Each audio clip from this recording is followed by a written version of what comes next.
भी अपना काम कर रहे हैं, मेहनत कर रहे हैं और अच्छी बात है। लड़ने का मज़ा तब आता है लड़ने वाला जब काबिल हो। नींव तैयार हो चुकी है, अब उस पर कितना सुंदर महल बनाना है ये तय करेगा इस बार का इलेक्शन। जो विपक्ष है वो मोदी जी की गलतियां निकालने के चक्कर में, मोदी जी का विरोध करने के चक्कर में देश के विरोध में ही उतर चुका है। नमस्कार, आप देख रहे हैं लाइव सिटीज़। मैं हूं आपके साथ शिवम। बिहार विधानसभा चुनाव अब अंतिम दौर पर आ चुका है। आपको बताते चले कि बिहार विधानसभा चुनाव के 2 चरणों का मतदान हो चुका है और जो तीसरे चरण का मतदान है वो 7 नवंबर को होना है।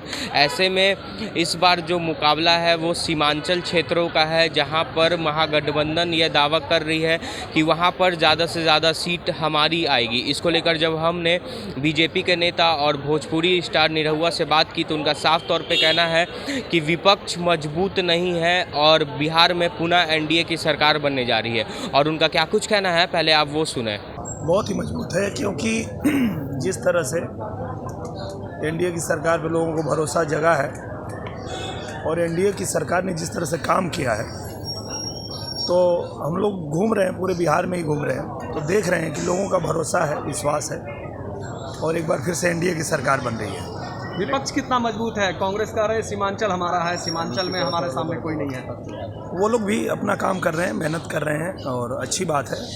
लड़ने का मज़ा तब आता है लड़ने वाला जब काबिल हो। तो लड़ाई अच्छी है और लड़ाई होगी, पर ये तय है कि बिहार की जनता ने तय किया है कि एनडीए की सरकार फिर से आनी चाहिए, क्योंकि एक नींव तैयार है, नींव तैयार हो चुकी है। अब उस पर कितना सुंदर महल बनाना है ये तय करेगा इस बार का इलेक्शन। प्रधानमंत्री ने कहा था कि जो विपक्ष को भारत माता की जय बोलने में बुखार लगता है, कितना सही मानते हैं? क्या विपक्ष को सही में भारत माता की जय बोलने में? हाँ, क्योंकि वो लोग समझ ही नहीं पाते हैं। वो लोग मोदी जी का विरोध करने में देश के विरोध में उतर जाते हैं। वो ये नहीं समझ पाते हैं कि आप मोदी जी का विरोध कर रहे हो, पर ये तो याद रखो कि मोदी जी का विरोध करते करते कहीं आप देश का विरोध तो नहीं करने लगे। पर हुआ यही है कि जो विपक्ष है वो मोदी जी की गलतियां निकालने के चक्कर में, मोदी जी का विरोध करने के चक्कर में देश के विरोध में ही उतर चुका है।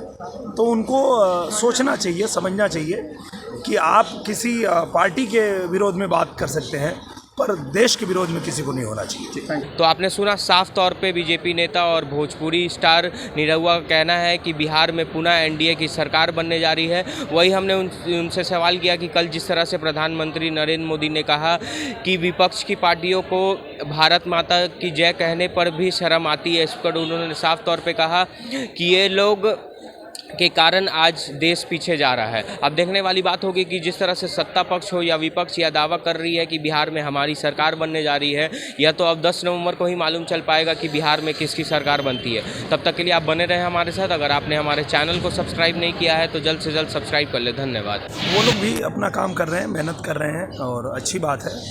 लड़ने का मज़ा तब आता है लड़ने वाला जब काबिल हो। नींव तैयार हो चुकी है, अब उस पर कितना सुंदर महल बनाना है ये तय करेगा इस बार का इलेक्शन। जो विपक्ष है वो मोदी जी की गलतियां निकालने के चक्कर में, मोदी जी का विरोध करने के चक्कर में देश के विरोध में ही उतर चुका है।